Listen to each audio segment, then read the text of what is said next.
Hey, what's up guys? Welcome to this week's YouTube video, and I've got an amazing guy on the show. He is from Birmingham. He's a developer. He's doing some amazing projects. He's 30 years old, and he got started via having a letting agent, a rent-to-rent business, and now he's in development. Absolutely crushing it. Anthony, welcome to the show, bro. Hey, thanks for having me, man. I appreciate you coming down from Birmingham. So, talk to me about what you're doing right now. You're 30 years old, and you caught my attention because you're literally doing multi-million-pound deals. That's incredible, bro. Like, what kind of stuff are you working on? Various, just student accommodation, co-living projects. But we're talking on we're not talking a 4-bed house that you turn into a 6-bed house. No. So they're, ranging from 50 beds up to 250 plus beds and blocks. So, the GDV is 5 million up to 25 plus million. So they're sizable deals. But again, it's relative. It's relative. As sometimes when people say this to me, I sort of retort and say, it's fairly relative because some of the deals I've got, the smaller deals and the student accommodation deals, certain institutional funds or whoever wouldn't touch them because they're too small. Yeah. So it's all relative. Oh, I see what you mean by relative. You mean some companies would say that the deals nothing. That you're working on are peanuts. Some of the deals are just nothing. They wouldn't touch it because it's too small. Yeah. And other people or companies will go, that's a big deal. Yeah. So it's relative, isn't it? I'd love to pick your brains and hear about what deals exactly you're working on. Fine. And how you find them and stuff. Yeah. But why don't we start from the beginning? Because you started just like myself and any of us with not a silver spoon born in your mouth. Yeah. And you started out having to real hustle hard, right? So talk to us about that. So started with, essentially minus. I was a student, so I guess I've got student debt. So I guess that's effectively minus. Started a lettings company. I was a student at University of Leicester. I went on a viewing of a landlord and realised the landlord had other properties. I then contacted the landlord after the viewing, as they had slipped me their number very cheekily during the viewing. Contacted her afterwards and said, I can find you students. I can find like a tenant find service, and if you pay me, I'll let you other properties for you. And she said yes. And then I started calling other landlords and cold calling them and saying the same thing. Basically, I'm Anthony. I'm from the. At that point, I was a treasurer for the management society at the university. So I said, I'm Anthony. I'm calling from. I'm part of the management society at the. See, straight away you're flipping the cards. Flipping it, credibility. Yeah. But you're taking something that isn't anything. It's nothing at all. It's nothing. And then you're turning it into something that sounds like it's suddenly got clout. Yeah. But where did you learn that skill? It's just instinct. Instinct. Yeah, I don't think it's anything too fancy. But it is. Because being able to say, oh, I'm calling for and get an in with a nothing. That was the first thing that you did that was awesome. People recognise brands or companies and that are quite large. Thank you. So associating, outlining or identifying a company that you can associate yourself with, or a person or an individual that you can legitimately associate yourself with, is only going to add to your credibility. Well, that's what you're doing right now, right? Yeah. By being here. Oh, there you go. Brand association. So it's massive. So I guess that was just instinctively, I thought, well, if I mention this, and it was true, I was part of the management society, so it didn't really mean anything. So they would be like, oh, all right, yeah, okay. And then kind of went from there. So by the time I graduated, so I didn't really make any real money. And neither did I. I was doing the same thing because that's exactly what I did. But so you're at university, and then you're renting out people's rooms, properties? Yeah. So landlord, you own a 5-bed student house. Yeah. It's available for next year. The academic year, I'd come to you and say, where were you doing this? Sorry? Where were you doing this? Where? Leicester. Yeah. In what year? My second year of uni. 2009. Oh, 2010. Okay. So you're managing people's properties, you're renting out rooms, basically getting free education. Yeah. Well, you learn from other people's properties, don't you? Yeah. When you're in that position. So when I started, it was a let-only service, and then when I graduated, so a year and a bit later, once I graduated from university, I decided to do it full-time. Yeah. So instead of getting a job or graduate job or anything, and taking on the extra potential burden and risks of all these other additional expenses and getting a mortgage and all these other things, I thought, let me try this business thing out. I already had like an existing client base, so I went and did that full time. I started to manage properties and the rest of it, and took it from there. That's sort of how it went. That's awesome. So you're running a little letting agency, which, very little, in my opinion, because I did the same thing, right, is like the best way to learn the nitty gritty about property. So you're doing that, and then what happens? How did you begin to build it? Because I know you secured a really juicy rent-to-rent deal, didn't you? Oh right, one of the big ones. Yeah. How did that come about? I've done dozens and dozens of these rent-to-rent deals over the years.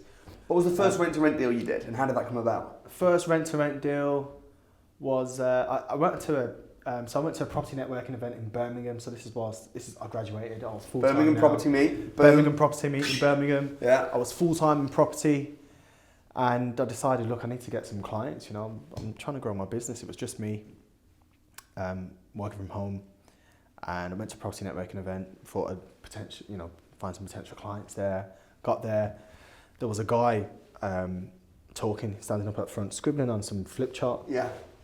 And he was talking about this, I get a property, I rent it from the landlord for £500, I then rent it out myself for £800, and I make £300. And I sort of sat there, and it was obviously a bit more than an epiphany, but it was like, oh my God. Yeah. Like this whole time I've been making this little 10% management fee and all these tenant fine fees when I could have been, making a bigger chunk of money on a monthly basis. So it turns out I got something different from that. I learned something new going to that networking event. And you didn't even know it was called rent-to-rent? I don't think they called it rent-to-rent. You just knew the concept? I just knew that instead of me managing it, I get to rent it from the landlord and give a guaranteed rent to the landlord, then you rent it out, and you were like, boom, I can make a lot more money. I can make a lot more money. And these are obviously multi-let properties, these are HMOs. Yeah. So it's not 50 quid extra a month, it's £400-500+ a month. So that same night, I emailed a bunch of landlords that same evening as I got home at 11 o'clock. Implementation, see, that's it. I don't want to sound arrogant, but I don't really mess about. I hesitate when it comes to... But you can't. I know, you're wasting time. But people will think, okay. What would they say? Now I need to think about this. Now I need to do a spreadsheet. Now I need to go and consult an accountant and this and all that. Whereas the difference between successful people and unsuccessful people is a successful person just does it and figures it out on the job, which is a living testament to your whole business. yeah, exactly. Figuring out you're 30 years old. That's the story of my life, I think. Well, you're 30 years old. Try it first. Yeah. I don't really... I mean, when you look at the downside is pretty low. The worst I can say is no, maybe F. So what happened? So you started phoning landlords and messaging landlords? No, some of my existing landlords, clients. Okay. I contacted them, sent them an email. I sent about, from what I remember, it was a while ago now, maybe 3 or 4, sent an email saying, I can rent your property from you long term I can lease it from you for 3 to 5 years. And I'll pay you a guaranteed rent, and that's it. I'll look after the rest. I'll rent the tenants. So you let them know how you're going to make money. So I'll rent the property out myself, and the difference is mine. Yeah. And so said that, and a few got back to me and said, yep. One got back to me pretty quickly the next day and said, yes, I'm interested. He was a builder actually. He's a pretty big builder now. I'm not going to say the name of the company, but they've got a big building company. They build big projects, and he owned. I think what he told me at the time was 20 odd properties. And so this one was sort of a headache for him. And he came back very quickly and said, yep, you can lease it. So I'd sent him an electronic. So I found a lease agreement online somewhere. Probably not good. Should have got something from a solicitor. Anyway, found something online. Get it done. That's all entrepreneurs. That's what you do. I mean, hindsight, it was good to get the deal done, but it's probably not the best move. It's good to get advice on something, and then at least you can repeat your agreement. But anyway, got the agreement online. I don't judge you for that, man. No, I mean, I don't judge myself. No, I don't judge you for that. But it could have went wrong. But this is part of the game, isn't it? Yeah. Got it sent it electronically through DocuSign. So that's the electronic signature software thing. He signed it electronically. I got the tenants. Tenants were international, so I got those tenants signed up. They were, I'm pretty sure I had staff at that point working for me, maybe 1 or 2 staff members. They were coming from abroad to live in Leicester to study. So we found them online. So they were lined up to move into the property. So I got the landlord that I agreed to lease the property from, just signed this lease with electronically. I'd never met him in person, by the way. I got the landlord to meet the tenant at the property with all the sets of keys and moved the tenant in. And then it was done. So the thing is, when you're a letting agent, you're getting a percentage of the rent. yeah. So it's very small, but there's no risk. But then when you start doing rent to rents, the margins are a lot bigger. You can potentially make a lot more, but the risk is greater. Do you think that's the case in all business? Do you think the bigger the reward, the bigger the risk? 100%. It's part of the, you can be an employee working for somebody, and yes, you can get a stable income salary and have a fraction of the rewards of what the business is doing, or you can go out by yourself, take all the risk, but take all the reward. Or if you're partnering with someone, you can share the reward and share the risk. And I know that's something you've done a lot, partnered with people. Yeah. So, but it took me a few years before I partnered with people. So, especially in the, particularly in the deals that I'm working on now, the larger stuff. As I was running my lettings company in a rent to rent, I did that myself. I owned all of the business for 7 years, and by the time I started working on the larger stuff, I kind of realised actually it'd be good to partner now because you had a rent to rent, didn't you, that was making you about £8,500 profit a month. Yeah. But then what happened to that? I had an agreement in place for that. So it was a small student block in Birmingham.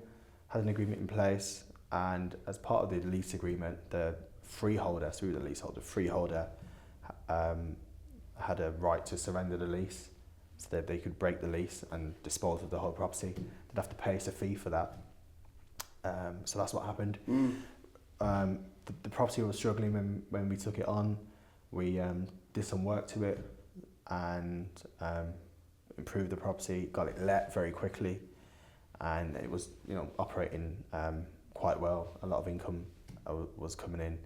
And so when they sold the property, it was based on the income that we were generating for it and not our lease. Okay. So the person that came in, the freeholder or the new buyer, had the opportunity to keep us as the leaseholder or buy it and get a management company in and sort of get rid of us.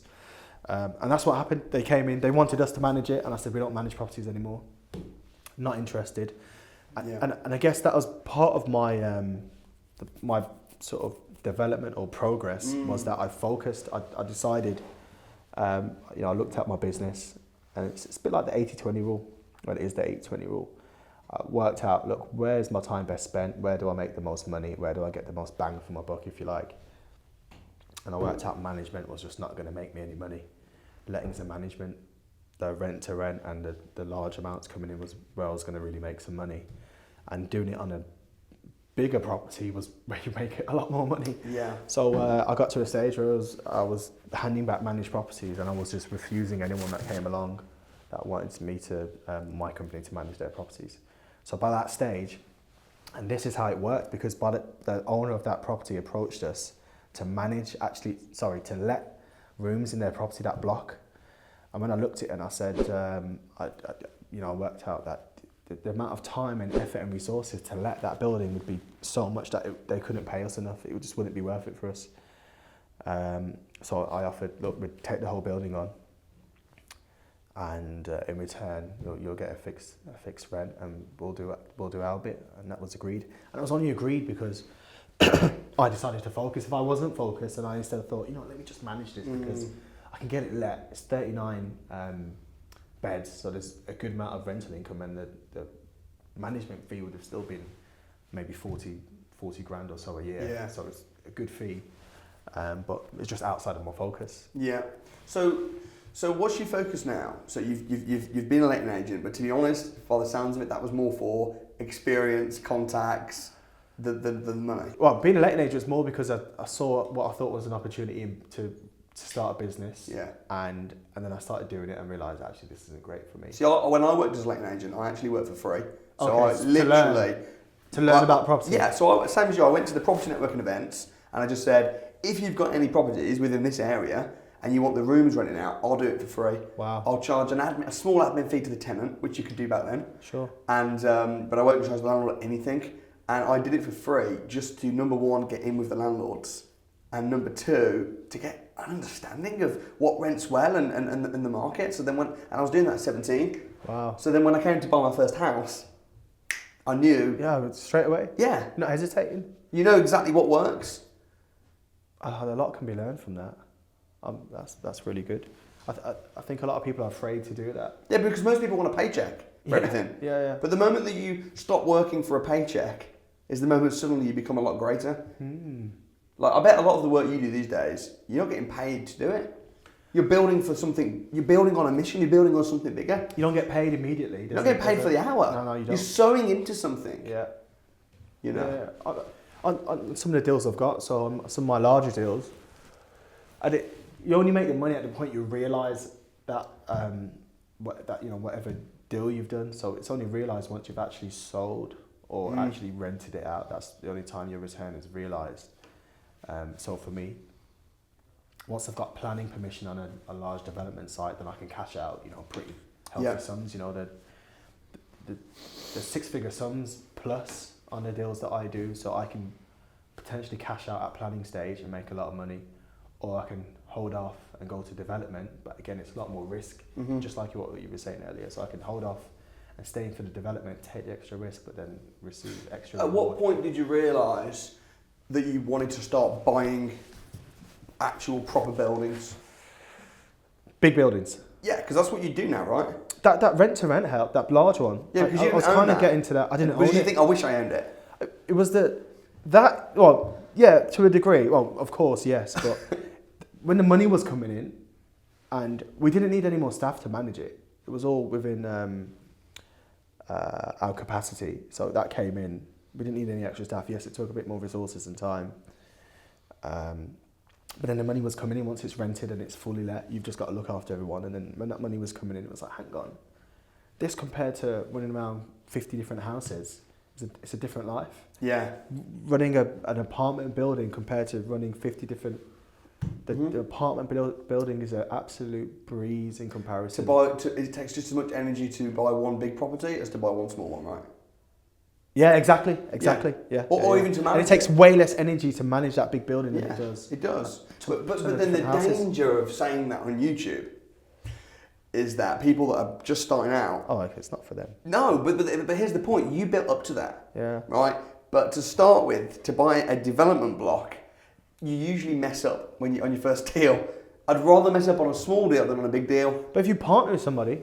Yeah? So if you bring somebody, if you leverage off someone else's experience, For sure. then you could start off doing that. You could. But you can't do it by yourself. No. It's madness if you think you can pull off something like Yeah. that by I mean, yourself. even if you get education, it's not enough. you always want to start small, I think, Yeah. and then build up. Unless, of course, you partner with someone that you trust that has got the But experience. a proper partner that's fully involved and not just giving you 1 hour a week or 1 hour a month. Yeah. If they're fully part of the deal and they're a partner in it, then you get to really learn off the back of their experience. So you've got this big building and you think, this is the best way to make money off buildings rather than small properties everywhere. This is where I want to go.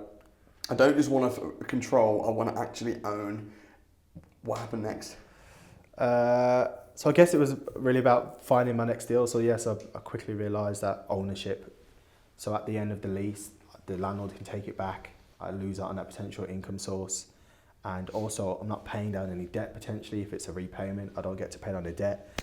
Even if it's an interest only, I don't get to benefit from any capital depreciation. If I improve the rents and improve the profitability of the property, I increase that net operating income, that net rent, so then the value of the building increases. I don't get the benefit of course. if I'm trying to sell.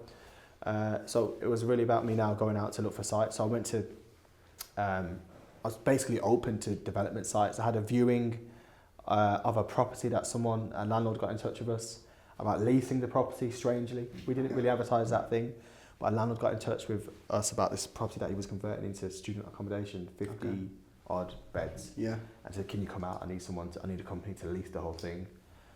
So I thought I'd go and have a look. And as I was there, I looked out the window of that building and saw another building next door. That's nice. And I said, who owns that? Who owns that building there? And he said, it's just someone else, but I'm going to buy that and I'm going to develop on it. And I thought, we'll see. And so I went off and found the owner of that building next door. Right. He said he was going to buy it one day. and basically got a deal with that owner to allow me some time to get planning permission and then buy it. So originally I was meant to do an option agreement, which is where you have exclusivity for a certain period of time in order to allow you to buy the property, but it's not the obligation to buy the property. And so originally it was meant to be that. Last minute he changed it and said, no, I don't want an option agreement. I want you to be tied into the purchase. He wants to delay the sale? Yeah, so he wanted us to be tied in, right, unconditional contract. So we agreed to that. It's through an SPV, agreed to the unconditional purchase. So this exchanged. We've delayed completion for a year. And during that year, I got planning permission. It took 10 months to get planning permission on that. I bet you were very glad when you got planning, because you've got to buy it. It was more of a, definitely happy, but it was more of a, I guess it was more of a relief. Yeah. Yeah. Because a lot of time and effort and money's gone into it. Yeah. So you didn't put down a penny, well, maybe a penny, but you didn't put down any. How much did you put down to secure the option in the first place? You got the legal fee. So the option fee was agreed at $5,000 for the option fee. And then last minute he said, no, I want it to be unconditional. So then I said, all right, so that's $5,000 for the exchange. Yeah. So only exchange for $5,000. And that comes off the price? Comes off the purchase price. Right. And then the purchase price is $400K. Okay. And delayed completion for a year. So you put down £5,000. Yeah. You then in 12 months' time you've got to put down 395, and then you own it. Yeah. And then in that 12 months you got planning permission to turn it into what? Student. Originally got outline planning permission for 58 flats, and then since then we've done some changes. So the GDV, gross development value of the future development, is when it was 58 flats, it was circa 6 mil. Now it's 68 flats as we did some changes and amendments and stuff. It's 7 mil. But the value of the land itself, just with the planning permission, is 1.2, I think. Okay. So you got a pretty good deal there. Good deal. But then it took some risk, didn't it? Yeah, because if you hadn't got planning permission for it, then you'd have kind of stuck. You'd have been stuffed. Bigger risk, bigger reward. Yeah. So 400,000. Then it was worth 1.2 once you got the planning permission, and then once you actually did the conversion, how much did that cost? That's ongoing. So that the industrial building that that was sold, we've demolished it now. Yeah. So it's a new building that's going there on that site.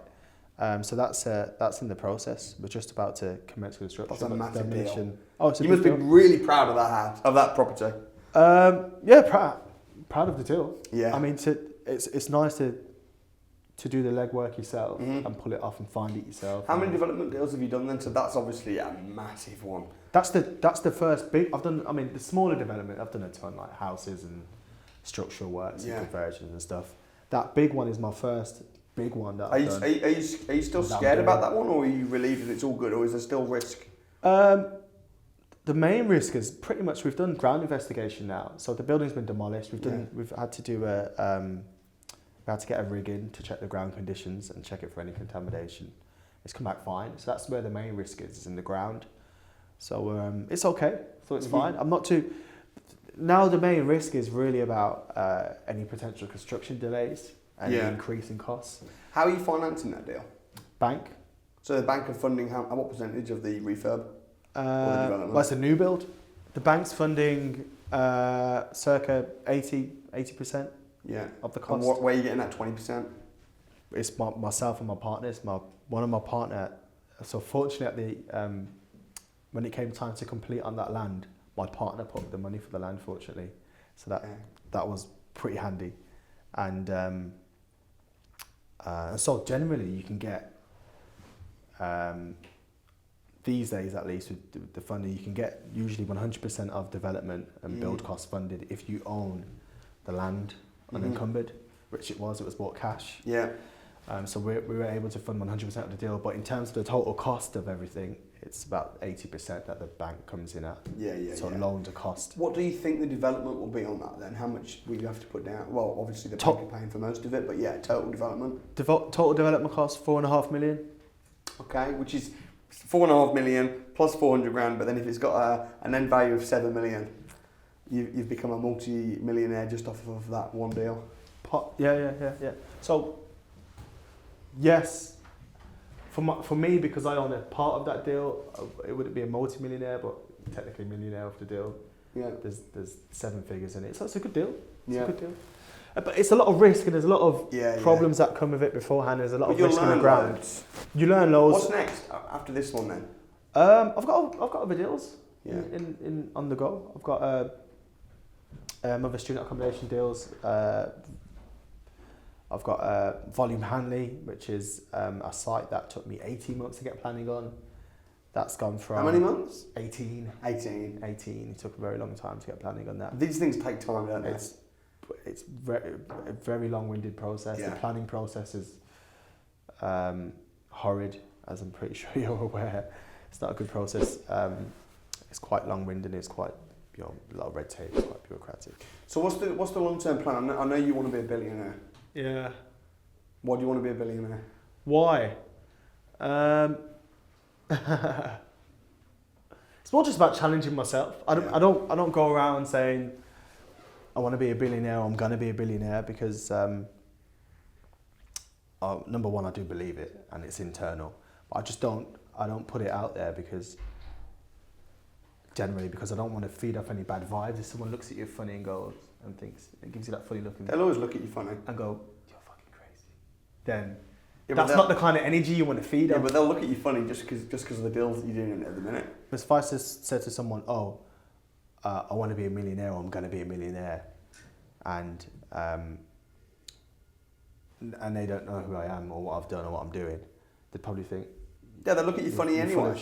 But then if they did a bit of research and go, is that what you're working on? Yeah. Then it would seem a bit more plausible. But then to go from where I am now to go to... it's a big jump. Yeah. It's a massive jump. If I own... So my current pipeline now is about 100 million pounds in deals that they're worth. Once they're all built and developed out, they'll be worth around 100 million. So my share of that is maybe, 15 to 20 million. Mm. So it's to then it's be a big worth jump. $1 billion. Yeah, but you know what though? You know the power of the compound effect. This is it. Yeah. And you're 30 years old. Yeah. So I think. So by the time it adds up, but it's about. So for me, it's internal and why I want to be. I don't really go around saying it but why I want to do it. It's just more about just pushing myself. You know why I want to be a billionaire? billionaire? Where can I push my limits? You know why I want to be a billionaire? I want to be a billionaire because of who I'll become in becoming a billionaire. As in your mindset, the level of thinking, everything. My connections, my personal growth. Yeah. It's not about the billion. Well, what if you won it on some kind of crazy Euro? Well, then I'd give it away. I wouldn't be interested in that. It's not about the billion for me. It's about the journey to it. Yeah, not even the journey, the process. Mm. It's about the process of who you become. That's why I wanted to be a millionaire. Now I'm a very different person to what I was 10 years ago. Yeah. Because I've grown and my capacity's bigger. Mm. And I think in pursuit of a goal like a billion. And do you think that now you're a millionaire and that's sort of like a tick, do you think it's a massive jump to billionaire? Yeah, massive. A billion is 1,000 million. It's massive. It's a massive. It's not the same. So to me, when someone says this person's, it doesn't really mean it. Like millionaire. Millionaire's nothing. Exactly. I've been a millionaire for many years. I'm a multi-millionaire. It doesn't mean a damn thing. Like people. Do you know why it doesn't mean a damn thing? I'll tell you why. Because 100 years ago, or even 30 years ago, because money shrinks. Yeah, you'd be. A millionaire was a big deal. But because £1 million is worth less, but it still has the same ring to it. Actually, if you own a house in London with no mortgage, you're probably a millionaire. Yeah. A millionaire. And being a millionaire is not a big deal anymore. But I think for me as well, it's not just. It's because the people that I tend to be around. It's just sort of. Yeah. Everyone's sort of in that position. Not for me, because I'm a trainer.